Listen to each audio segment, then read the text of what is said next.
রসুলপুর নামে এক গ্রাম ছিল। সেই গ্রামে রায়হান নামে এক ছেলে তার মাকে নিয়ে বসবাস করতেন। রায়হান ছিল খুব অলস প্রকৃতির মানুষ। তার মা তাকে নিয়ে খুব চিন্তা করত। রায়হানের মা, রায়হান বাবা ওঠ, উঠে কাজে যা। রায়হান তার মায়ের উপর রাগ করে উঠে পড়ে।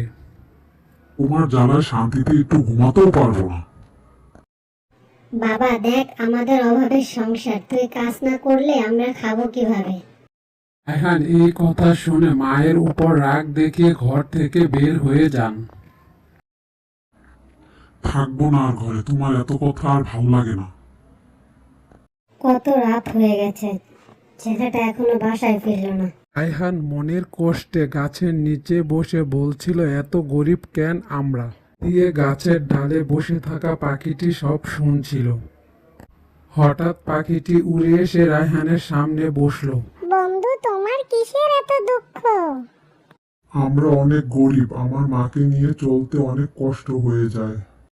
তুমি আমার সাথে চলো। কথা বলে পাখি রায়হানকে নিয়ে চলতে থাকে। ওর পথে পাখি রায়হানকে বলে, একটা জিনিস দেবো, সেটা তুমি সৎ পথে ব্যবহার করবে। ঠিক আছে বন্ধু, তুমি যেমনটা বলবে আমি ঠিক তেমনটাই করব। পাখি রায়হানকে এক গুহার ভিতরে নিয়ে গেল। সেখানে ছিল অনেক স্বর্ণ। রায়হান তো স্বর্ণ দেখে অনেক খুশি।